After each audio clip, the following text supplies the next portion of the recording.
Selamat pagi Bapak Ibu Saudara-saudari jemaat, Shalom.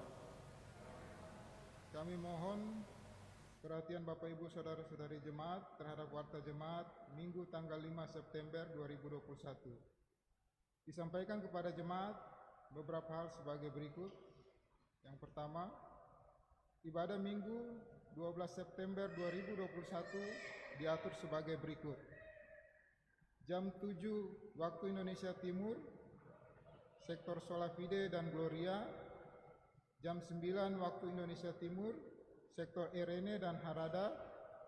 Jam 18 waktu Indonesia Timur, sektor Eklesia dan Sola Gracia. Kedua, ibadah Minggu pagi ini jam 9 tetap disiarkan secara live streaming, dapat diakses melalui Facebook Jemaat Ebenezer Pak.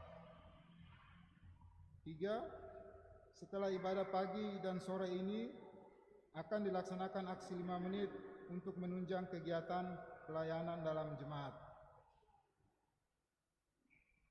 Ibadah di pagi ini jam 9 waktu Indonesia Timur dipimpin oleh Pendeta Dr.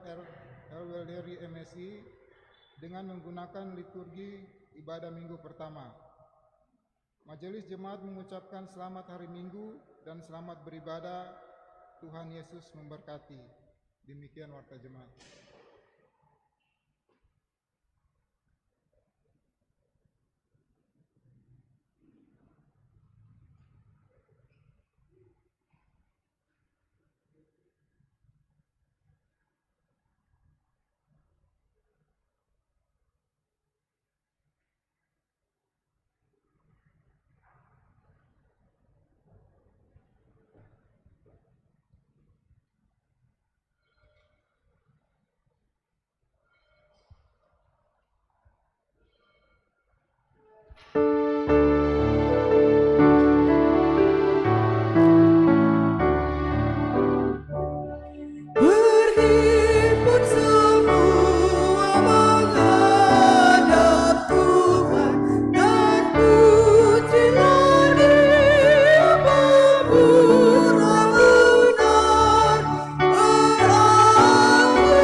Jemaat Tuhan yang berbahagia di dalam kasih Tuhan kita Yesus Kristus, mari kita menghadap Tuhan.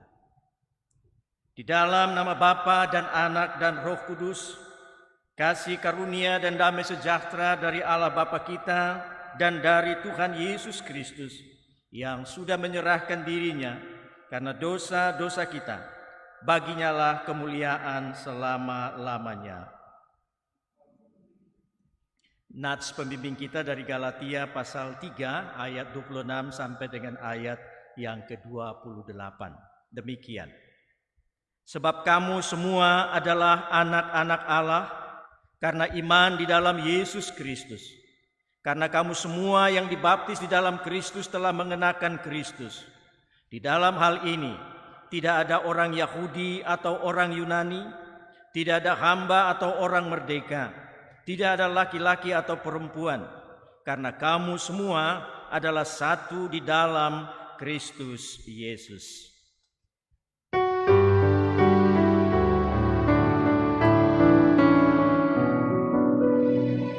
Besarkan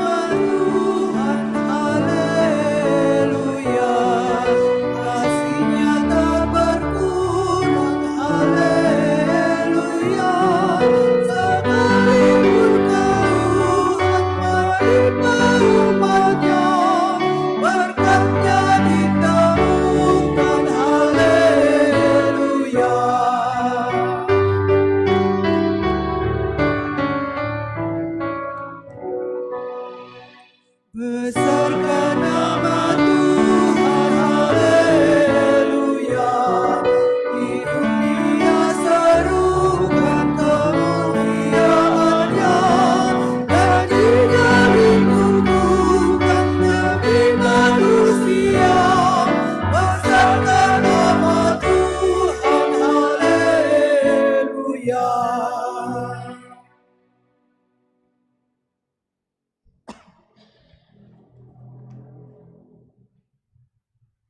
Pengakuan dosa. Saudara-saudara jemaat, jika kita berkata bahwa kita tidak berdosa, maka kita menipu diri kita sendiri dan kebenaran tidak ada di dalam kita. Karena itu marilah kita merendahkan diri di hadapan Allah dan mengaku dosa-dosa kita kepadanya. Kita berdoa. Ya Bapa, kami datang di hadapan-Mu dan mengaku bahwa kami telah melakukan hal-hal yang bertentangan dengan kehendak-Mu. Kami lebih cenderung melakukan keinginan kami sendiri daripada menyatakan kepatuhan kami terhadap firman-Mu. Kami tidak setia melaksanakan panggilan kami sebagai saksi-saksi-Mu. Kami sering mengorbankan kepentingan sama kami demi kepentingan diri sendiri. Ampunilah dan sucikanlah kami, ya Bapa, pengasih demi kemuliaan-Mu dalam Kristus Juru Selamat kami. Amin.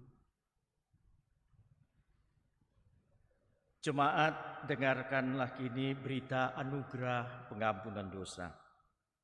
Demi nama Bapa, Anak, dan Roh Kudus, diberitakan bahwa pengampunan dosa sudah berlaku atas setiap orang yang telah mengaku dosanya dengan tulus ikhlas di hadapan Allah. Firman Tuhan begini, karena begitu besar kasih Allah akan dunia ini, sehingga Ia sudah mengaruniakan anaknya yang tunggal, supaya setiap orang yang percaya kepadanya tidak binasa, melainkan beroleh hidup yang kekal.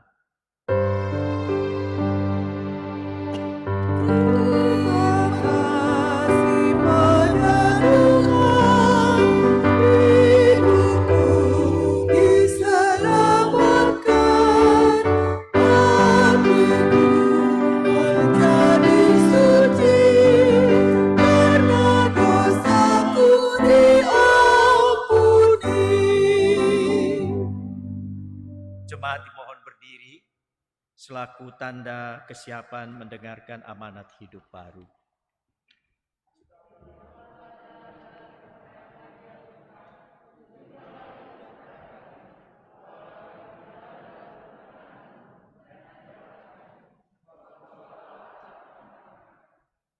Dengarlah saudara-saudara amanat hidup baru bagi kita semua. Kasihilah Tuhan Allahmu dengan segenap budimu, dengan segenap hatimu, dan dengan segenap jiwamu, dan dengan segenap akal budimu. Itulah hukum yang terutama dan yang pertama. Dan hukum yang kedua yang sama dengan itu ialah, kasihilah sesamamu manusia seperti dirimu sendiri. Pada kedua hukum inilah tergantung seluruh hukum Taurat dan kitab para nabi. Kiranya Roh Kudus menolong kita semua mewujudkan kemuliaan Allah di dalam hidup kita. Kemuliaan bagi Allah di tempat yang maha tinggi, dan damai sejahtera di bumi di antara manusia yang berkenan kepadanya.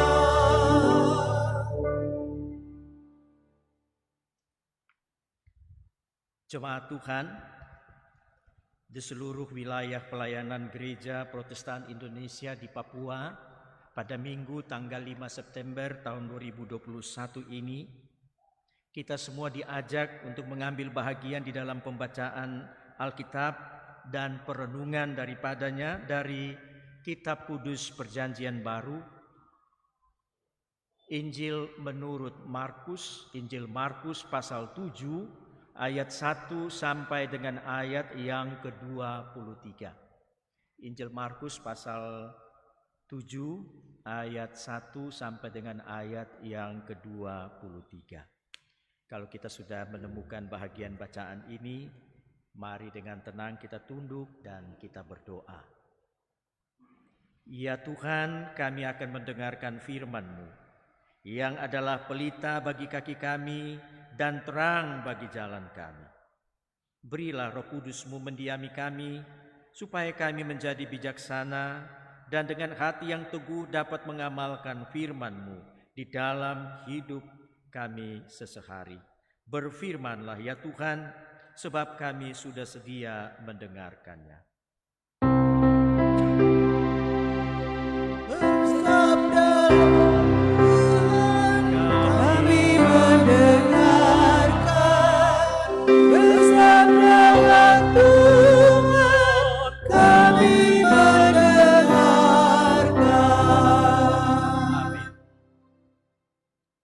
Jemaat kekasih Kristus, beginilah pembacaan Alkitab.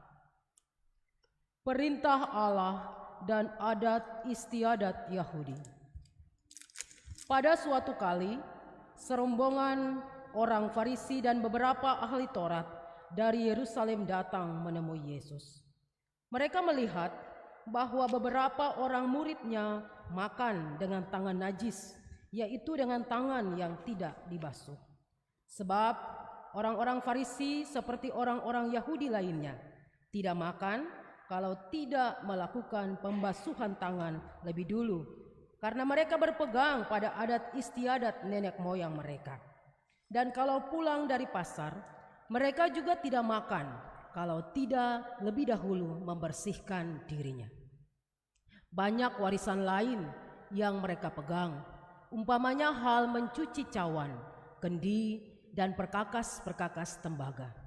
Karena itu orang-orang Farisi dan ahli-ahli Taurat itu berkata kepadanya, "Mengapa murid-muridmu tidak hidup menurut adat istiadat nenek moyang kita, tetapi makan dengan tangan najis?"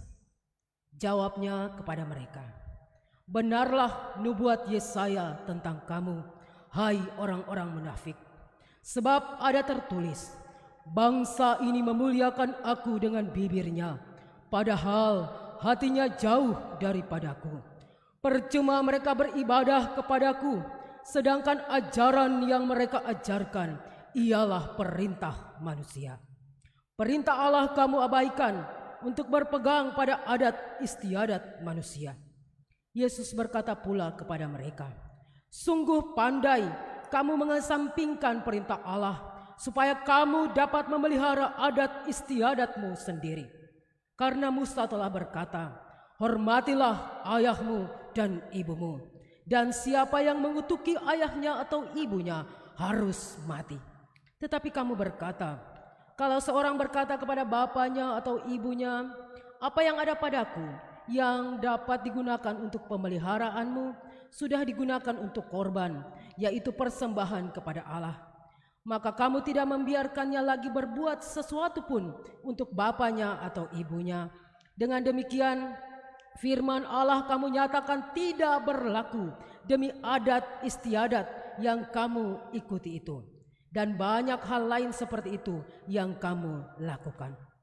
Lalu Yesus memanggil lagi orang banyak dan berkata kepada mereka, "Kamu semua dengarlah kepadaku dan camkanlah.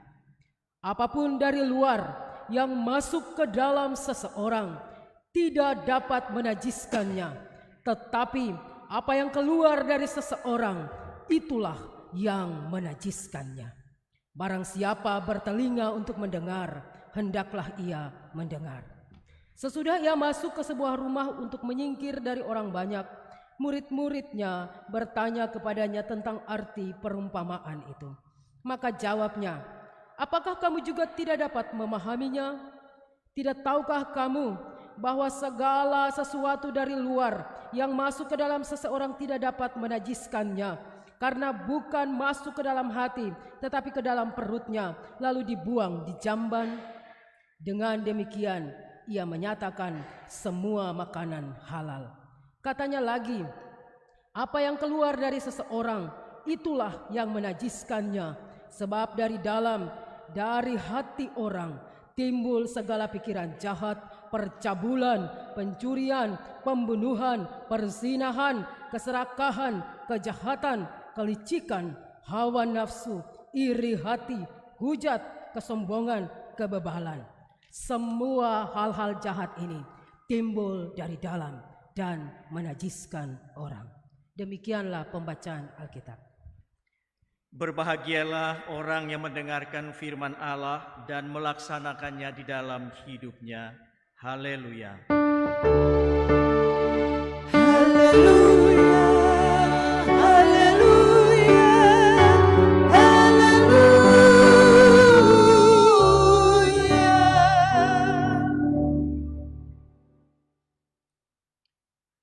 Jemaat yang Kristus Yesus kasihi, dasar daripada bahagian pembacaan bahkan seluruh kitab Injil Markus kalau mau dipahami, itu kita bisa baca dasarnya ada di dalam Injil Markus pasal 16 ayat yang ke-15. Demikian. Lalu ia berkata kepada mereka, "Pergilah ke seluruh dunia, beritakanlah Injil kepada segala makhluk."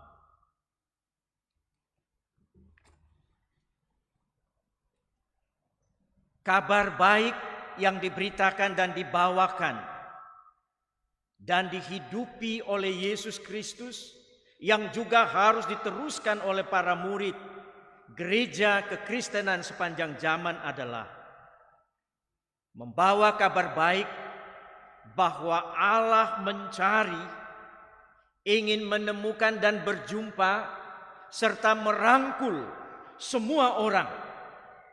Bukan saja manusia. Di sini dikatakan segala makhluk. Ini penting. Artinya kabar baik yang dibawakan, Injil yang diberitakan adalah atau tidak lain adalah kita melalui kata, perbuatan, dan perilaku, tindakan, karya bakti kita menyatakan kepada semua orang, Allah menghendaki engkau ada bersama-sama dengan Dia di dalam persekutuan umat manusia yang adil, yang setara, yang terbuka, yang saling merangkul. Arti lanjutnya adalah bahwa Injil menginginkan terbangunnya sebuah komunitas, apakah agama, gereja, masyarakat yang tadi dikatakan inklusif, yang merangkul semua orang, bahkan semua makhluk, yang memberi tempat, memberi penghargaan, memberi penghormatan kepada semua orang tanpa ada beda kelas, suku, agama, dan lain sebagainya.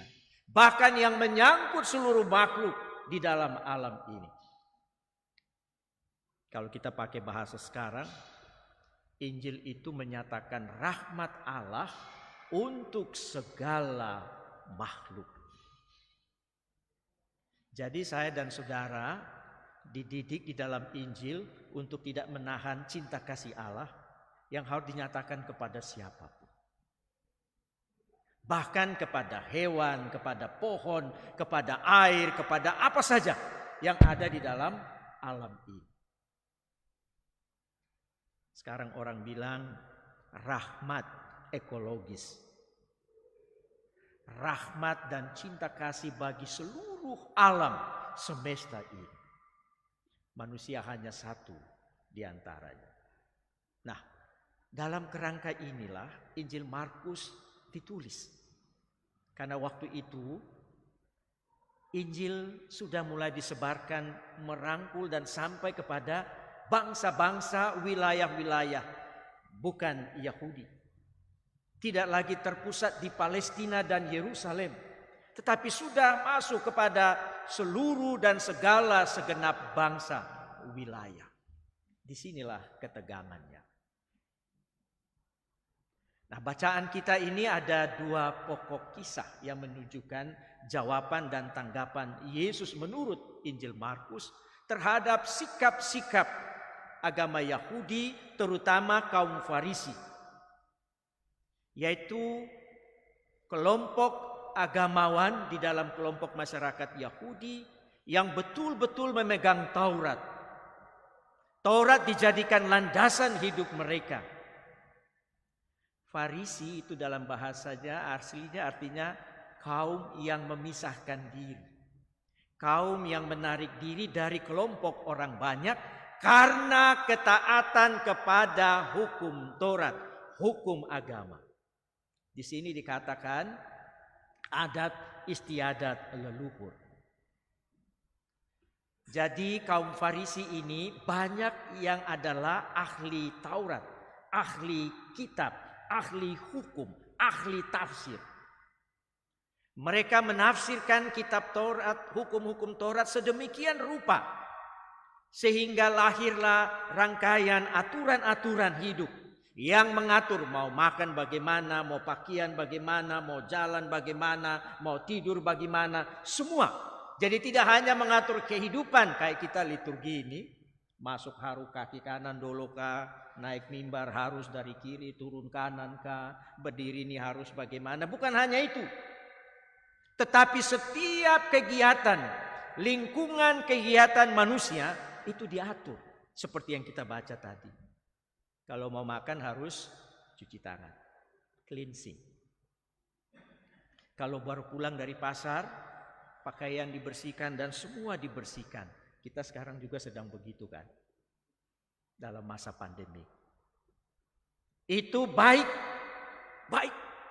Karena menjamin di luar hukum agama, itu menjamin apa?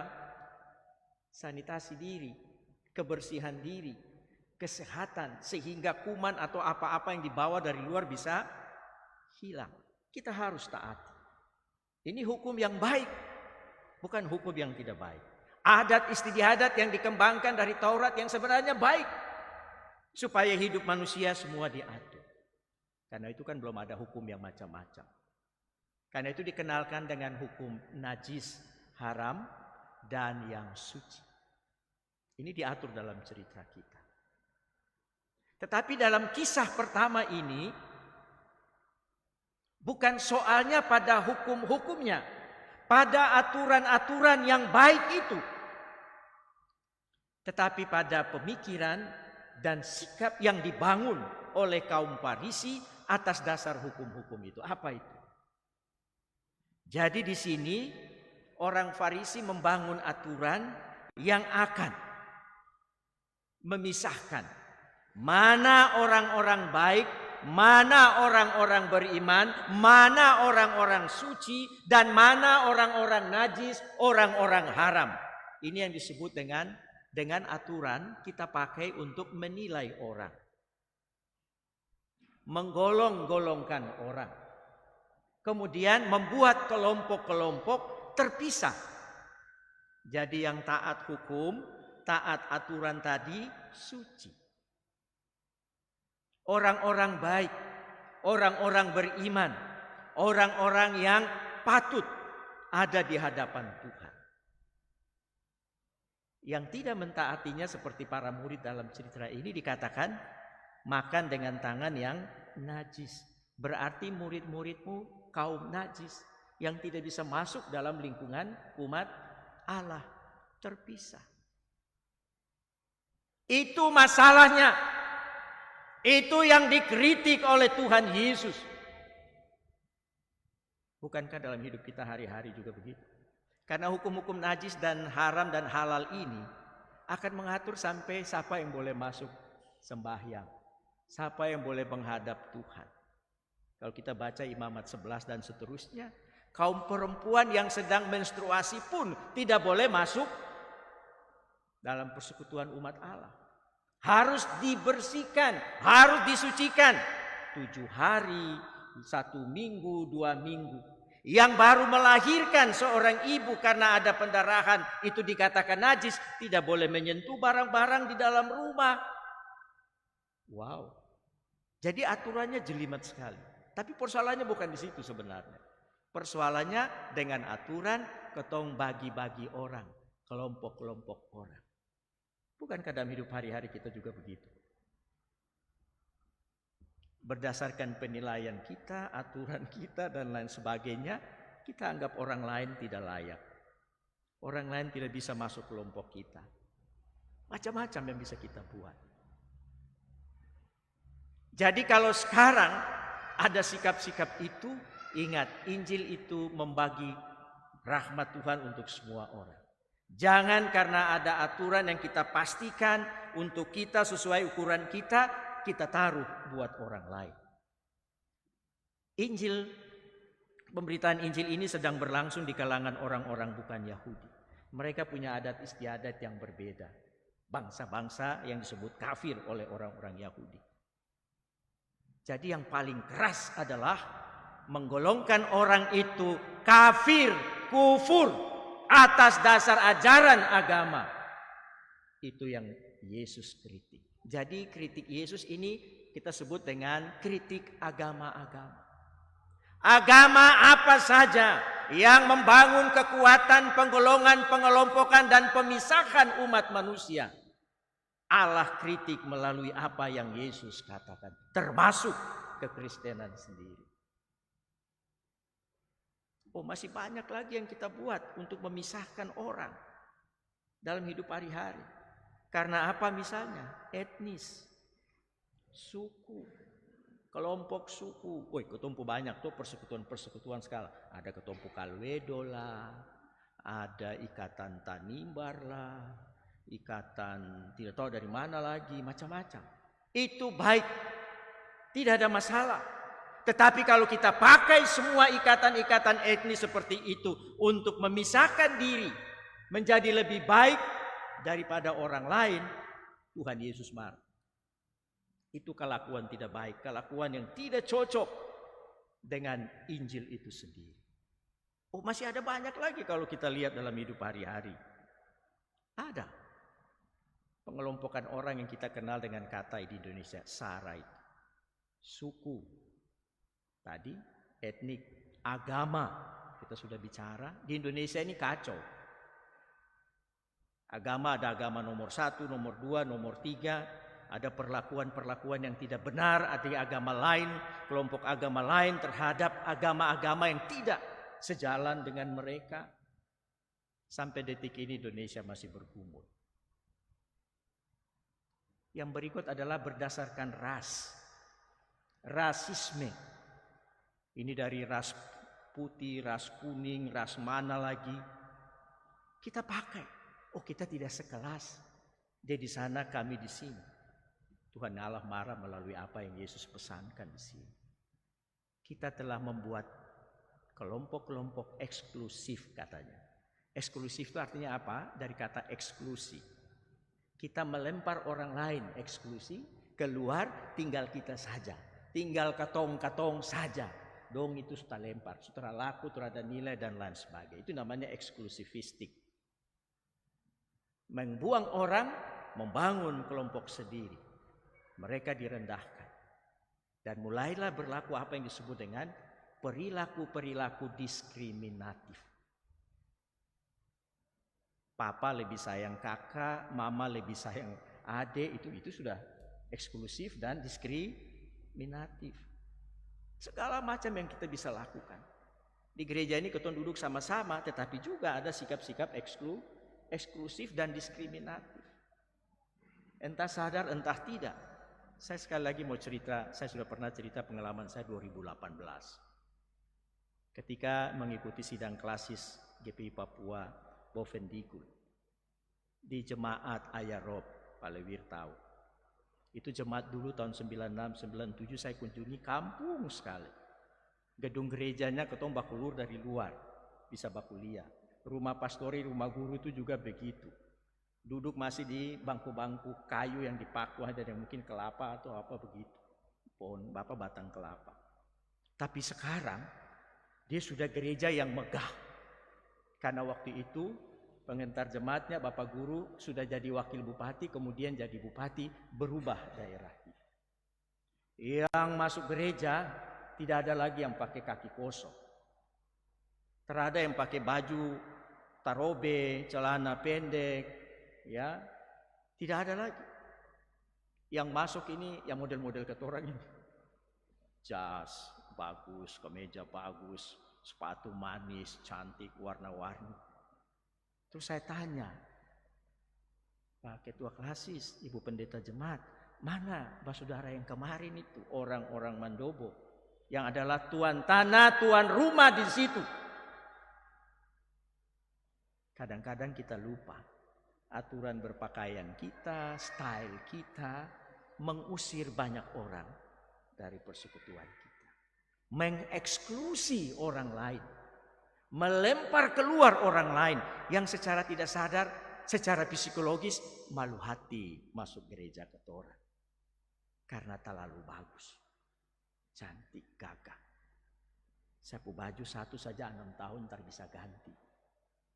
Dan pada saat ibadah penutupan pembukaan Klasis, saya bilang begini, saya minta anak-anak kampung ini yang main musik. Bapak Ibu tahu, mereka main musik string, listrik. Tapi kalau saya foto, kalau ke bawah ada yang pakai sendal sebelah warna lain, sebelah lain. Ada yang pakai celana pendek. Ini anak-anak kampung.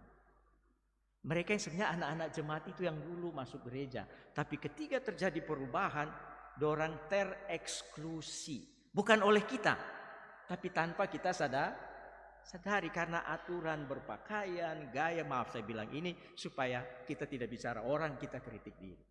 Atas dasar cerita ini. Jadikanlah persekutuan gereja, persekutuan kelompok-kelompok pelayanan kita sebagai kelompok dan persekutuan yang menarik orang memberi tempat kepada siapapun.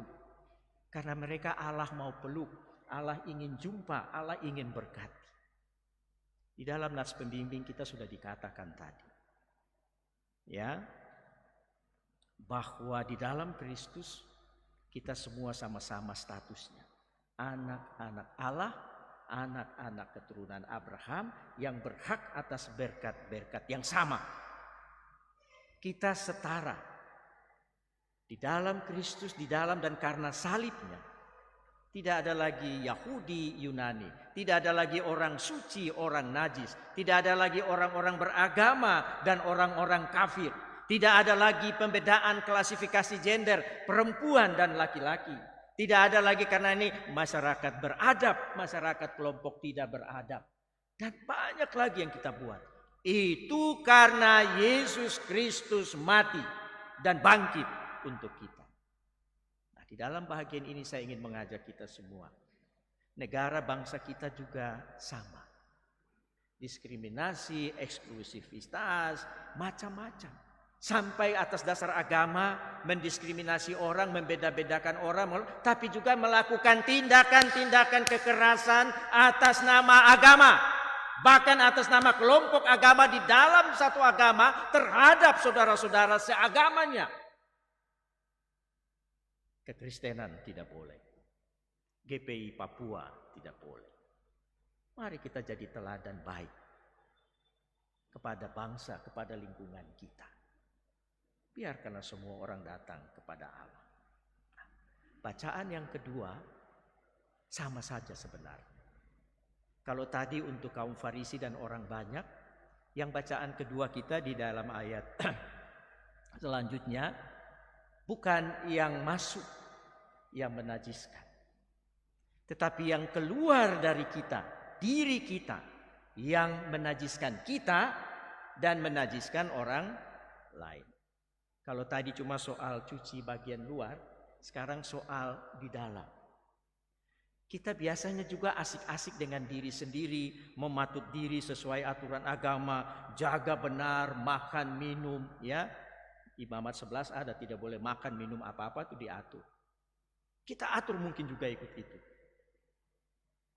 Tapi bagi Yesus bukan soal aturan itu. Tetapi dengan itu kita bisa mengeksklusi dan mendiskriminasi orang lain. Karena itu Yesus ajar lebih jauh lagi. Jangan lihat dari aturan makan minum itu yang membuat orang najis dan haram yang masuk ke dalam kita. Tapi Yesus bawa kita lebih dalam. Yesus bawa semua umat beragama lebih dalam lagi memeriksa. Bahwa sebenarnya yang menajiskan bukan yang dari luar kita makan minum. Tetapi perkataan, perbuatan, sikap dan tindakan kita yang menajiskan diri kita dan menajiskan, mengharamkan orang lain. Ada ragam-ragam perbuatan jahat yang dikatakan di situ, keluar dari pikiran, keluar dari hati. Jadi bukan soal yang masuk, makan minum itu. Nah, kita disuruh di dalam bagian kedua ini untuk memeriksa diri juga. Jangan asik dengan aturan-aturan agama atau aturan-aturan yang kita buat. Jaga kesucian diri, padahal dari dalam kita inilah yang membuat kita tidak suci, membuat orang lain juga kena dampaknya. Nah, di sini disebut dengan panjang lebar, dari dalam hati dan timbul segala pikiran jahat, percabulan, pencurian, pembunuhan, perzinahan, keserakahan, kejahatan, kelicikan hawa nafsu, iri hati, hujat, kesombongan, dan kebebalan. Itu yang mengakibatkan diri kita najis, haram. Jadi tidak ada orang lain atau hukum lain yang menajiskan dan mengharamkan kita, tetapi kita sendiri dengan cara seperti itu. Nah, mari dalam kedalamannya Yesus dan kita umat Kristen mengajak banyak orang untuk memeriksa lagi ke dalam. Apakah saya menajiskan diri saya atau orang lain yang menajiskan saya? Ataukah saya juga menajiskan orang lain? Mari kita jaga semua ini. Satu saja hukumnya. Jadilah bagian terbaik dari apa yang Tuhan kehendaki dari kita. Supaya yang terbaik walaupun kecil itu menjadi berkat, menjadi kebahagiaan, menjadi pertolongan, menjadi penguatan bagi orang lain. Pikiran kita, kata-kata kita, sikap hati kita, sampai kepada apa yang kita karyakan, kita tindaki, yang kita perbuat. Kiranya semua jadi rahmat bagi segala makhluk. Amin.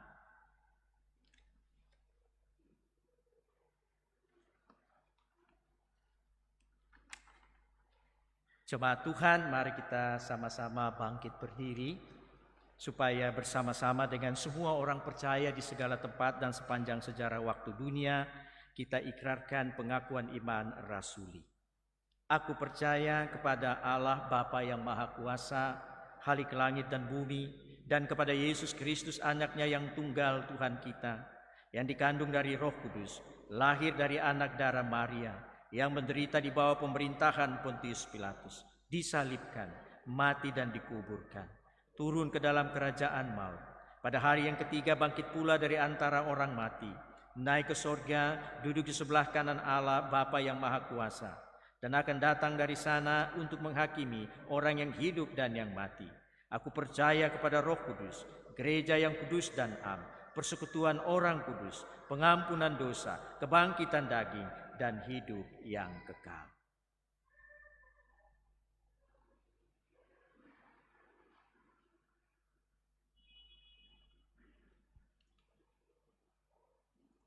Jemaat Tuhan, kita siapkan persembahan-persembahan untuk kita berikan sebagai ucapan syukur kepada Allah dan bagi kepentingan pelayanan gerejanya.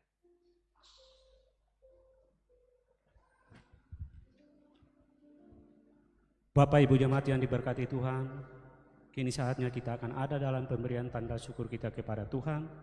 Sebelum kita memberi, dengarkanlah ajakan untuk memberi. Tuhan mengasihi orang yang memberi dengan sukacita.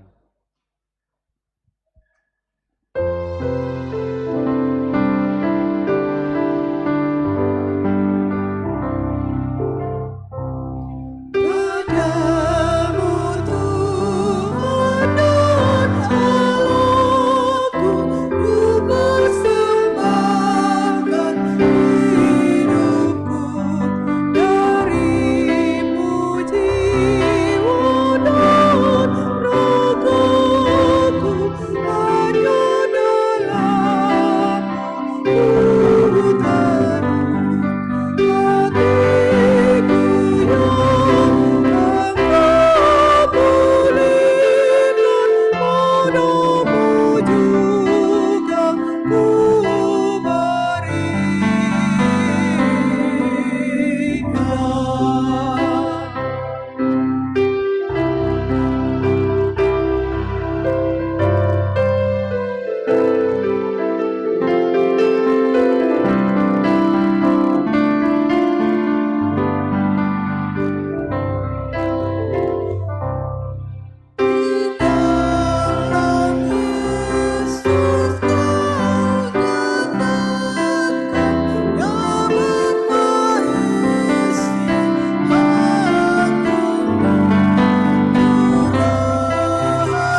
Bapak Ibu jemaat yang diberkati Tuhan, mari kita berdoa menyerahkan persembahan syukur kita kepada Tuhan. Kita berdoa. Sekarang ya Allah kami bersyukur kepadamu dan memuji namamu yang agung itu. Sebab siapakah kami sehingga kami mampu memberikan persembahan sukarela seperti ini?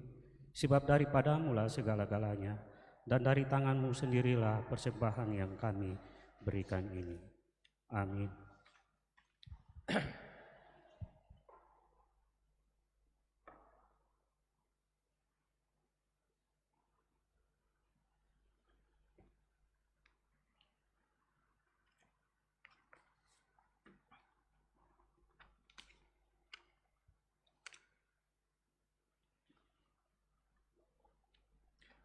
Jemaat Tuhan, mari kita jalankan salah satu tugas utama gereja dan kekristenan, yaitu menaikkan syafaat. Bukan untuk diri kita, tapi untuk orang banyak, dunia, negara, dan bangsa. Mari kita berdoa. Allah Bapa yang kami sembah, di dalam Yesus Kristus Tuhan dan Juru Selamat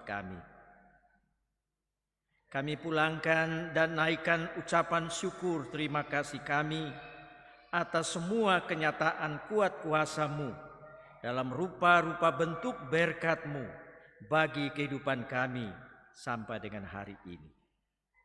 Ada penguatan, ada penghiburan, ada perlengkapan-kelengkapan kehidupan kami. Ada jalan-jalan baru yang Kau buka bagi kami. Dan lebih lagi Engkau juga memakai kami sebagai alat kuasa-Mu untuk menguatkan orang lain, menolong orang lain, merangkul orang lain, menyemangati orang lain di sekitar kami, baik dalam keluarga kami, lingkungan kami, persekutuan gereja jemaat kami, sampai ke dalam kehidupan tempat di mana kami bekerja dan berusaha sehari-hari. Terpujilah Engkau Allah di dalam Yesus Kristus yang memperkenankan kami menjadi alat-alat terbaik sederhana sekalipun di dalam tangan sesuai dengan rencana dan maksud-Mu. Kami bersyukur Tuhan atas pemeliharaan-Mu bagi perjalanan negara, bangsa, dan masyarakat Indonesia.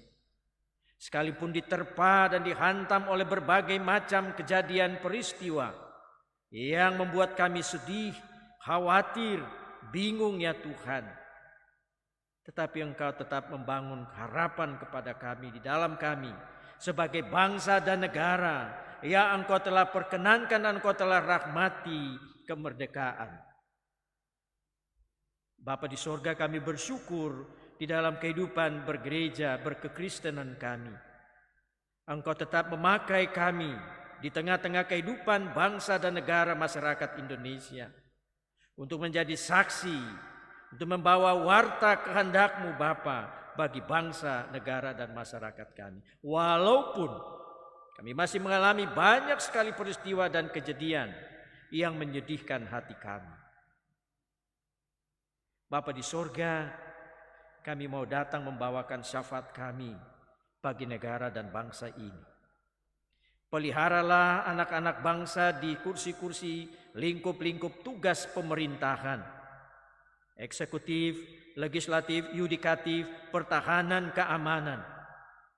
Pakailah mereka semua di dalam penaklukan-Mu ya Bapa, sehingga mereka menjadi hamba-hamba yang taat kepada-Mu, hamba-hamba yang mengabdi karena cinta rakyat-Mu, cinta kesejahteraan dan keadilan, cinta kemerdekaan bagi semua orang di dalam kehidupan berbangsa, bernegara, dan bermasyarakat kami. Bapa di sorga, tolonglah kami bangunkan kesadaran bahwa kami ini bersaudara satu dengan yang lain karena rahmat-Mu, karena perkenan-Mu di dalam negara bangsa kami ini. Secara khusus kami mendoakan kiranya agama-agama di Indonesia, para pemimpin, penganjur, pengajar agama, dan umat beragama. Tuhan, Engkau tuntun hati kami semua di dalam satu kasih, kuasa, dan maksud-Mu saja. Allah yang satu yang kami sembah bersama. Menjadi agama, umat dan pemimpin umat beragama yang baik hati, yang ramah, yang menampilkan wajah cinta kasih Allah satu terhadap yang lain. Biarlah agama, baik pemimpin, penganjur, pengajar dan umat beragama di Indonesia, Tuhan didik selalu menjadi pewarta-pewarta damai, pewarta-pewarta kebaikan, pewarta-pewarta rahmat-Mu, ya Tuhan. Jauhkanlah keberagaman-keberagaman kami dari pikiran-pikiran sesat, sempit, yang menghancurkan satu dengan yang lainnya dalam hidup berbangsa, bernegara, dan bermasyarakat yang kami cintai, Republik Indonesia ini ya Tuhan. Bapa, semua kekuatan-kekuatan politik yang sekarang juga sedang ramainya di panggung-panggung publik ya Bapa, dengan berbagai cara, pikiran, ujaran, dan sikap-sikap mereka, Tuhan buatlah mereka semua menjadi pihak-pihak yang bekerja di bidang politik, apakah orang, partai, kelompok, menjadi orang-orang yang arif dan bijak, mencintai kebersamaan, menjauhi hal-hal yang merusak kebersamaan kami. Nista menista karena agama atau apapun ya Tuhan di dalam kehidupan bernegara berbangsa kami, biarlah Engkau halau dari kehidupan kami Tuhan.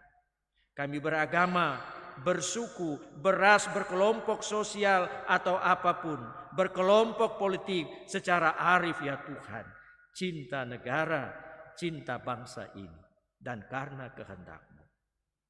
Kami sebagai bangsa sedang menghadapi pandemi corona Tuhan, dalam lingkungan-lingkungan terkecil kami sekalipun. Tolonglah pemerintah di dalam menjalankan semua strategi dan langkah pencegahan, mengatasi penyebaran penularan COVID, dan juga mengatasi berbagai dampak-dampak di berbagai bidang kehidupan kami, pendidikan, ekonomi, dan lain sebagainya. Biarlah pemerintah yang menyelenggarakan ini semua adalah alat-alat terbaik di dalam tangan-Mu Bapa. Bekerja dengan benar, bekerja dengan baik, bekerja dengan penuh bertanggung jawab, hanya karena dan demi keselamatan 200 lebih juta jiwa dari bangsa dan masyarakat kami, sampai ke daerah kami. Kuatkanlah kami masyarakat dan rakyat banyak ini untuk taat menjalankan protokol kesehatan, mengikuti program vaksinasi dengan sadar dan sesadar-sadarnya sebagai bagian dari tanggung jawab sosial kami, saling melindungi diri dan saling melindungi satu dengan yang lain. Taatkanlah kami juga untuk mengikuti PPKM mikro maupun terbatas maupun darurat ya Tuhan. Tolong kami semua. Kami mau berdoa khusus. Lindungilah mereka yang ada di barisan terdepan. Tenaga-tenaga kesehatan di seluruh Indonesia yang bekerja langsung menangani virus corona ini ya Tuhan. Menangani para pasien. Biarlah hati mereka dipenuhkan dengan sukacita, kekuatan, kesegaran, hikmat, tetapi juga penuh dengan perlindungan-Mu Bapa, ya Allah Tuhan kami. Jauhkanlah mereka dari akibat-akibat berat sampai pada kematian atas mereka maupun keluarga mereka ataupun lingkungan mereka. Pakai mereka dengan hebat ya Tuhan. Bapa, kami mendoakan kehidupan kami dan menyerahkan semua pergumulan-pergumulan kami. Naikkan syukur karena ulang tahun dari anak-anak Tuhan dari tengah-tengah keluarga jemaat ini. Menaikkan syukur atas nama umat Tuhan warga gereja yang membawa persembahan-persembahan khusus mereka karena berkat Tuhan dalam dunia pekerjaan, dunia usaha, dunia pengabdian mereka. Membawa syukur-syukur karena berbagai peristiwa keajaiban yang Tuhan berikan di dalam hidup mereka.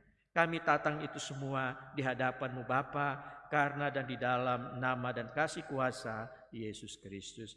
Berkatilah usia baru dengan keberkatan, kelengkapan hidup terbaik bagi setiap warga jemaat, anak dan orang tua kami yang berulang tahun. Mereka yang bekerja dan mengabdi, mengusahakan kehidupan setiap hari, berkati mereka lah ya Tuhan. Berkati kami semua Bapa. Kami berserah untuk pelayanan GPI Papua seantero tanah Papua ini. Pimpinlah pemimpin-pemimpin gereja dari mulai sinode, klasis dan juga jemaat-jemaat. Pimpinlah dan gerakanlah pelayanan-pelayanan terbaik dengan kualitas dan jangkauan terbaik yang bisa kami lakukan untuk umat tetapi juga demi masyarakat. Pakailah kami semua para pemimpin, pelayan khusus dan umat GPI Papua di dalam tangan dan kuasa kasih-Mu. Kami menjadi alat-alat berkat-Mu. Ada banyak hal yang kami mau doakan. Kami satukan semua permohonan yang tidak terucapkan, yang ada di dalam hati dan pikiran pergumulan setiap warga gereja yang datang di jemaat dalam peribadahan ini maupun yang ada di rumah-rumah. Di dalam doa yang Engkau ajarkan kepada kami bersama. Bapa kami yang di surga, kuduskanlah nama-Mu, datanglah kerajaan-Mu, jadilah kehendak-Mu di bumi seperti di sorga. Berikanlah kami pada hari ini makanan kami yang secukupnya, dan ampunilah kami akan kesalahan kami, seperti kami juga mengampuni orang yang bersalah kepada kami. Jangan mau kami ke dalam pencobaan, tapi lepaskanlah kami daripada yang jahat, karena Engkau yang punya kerajaan dan kuasa dan kemuliaan sampai selama-lamanya. Amin.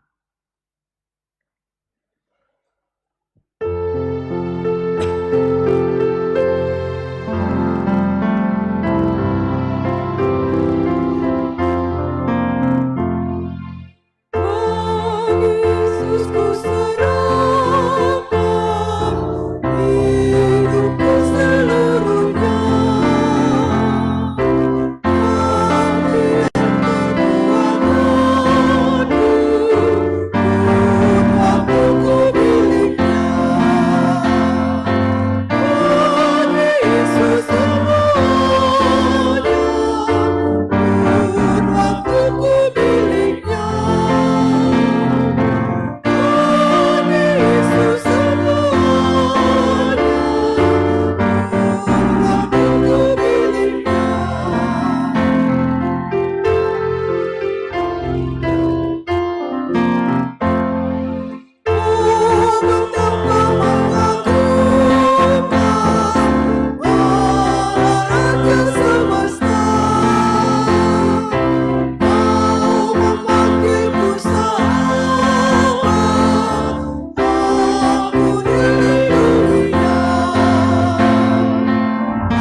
Kita boleh menerima pengutusan dan berkat Tuhan. Marilah kita kembali ke dalam pergumulan kita sehari-hari. Ingat, camkanlah, lakukanlah firman Tuhan yang telah kita dengar.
Sumber berkat, sama-sama kita menerima berkat-Nya. Tuhan memberkati kita dan melindungi kita. Tuhan menyinari kita dengan wajah-Nya dan memberikan kita kasih karunia. Tuhan menghadapkan wajah-Nya kepada kita dan memberikan kita damai sejahtera.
Bapak Ibu saudara-saudari jemaat, kita akan ada dalam aksi 5 menit untuk menunjang pelayanan di jemaat ini.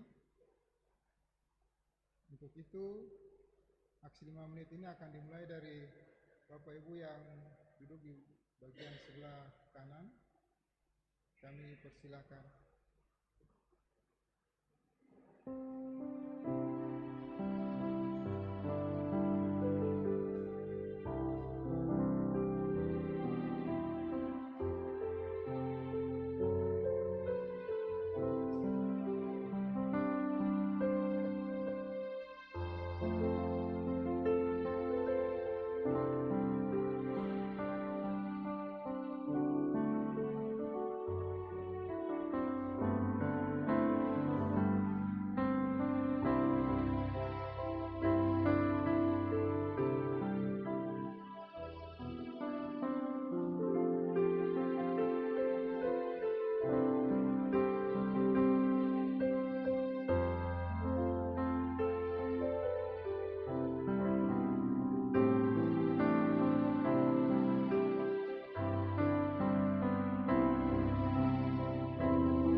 Bapak Ibu sekalian yang diberkati Tuhan kita Yesus Kristus, aksi 5 menit kita di pagi ini akan disampaikan dalam warta jemaat minggu depan.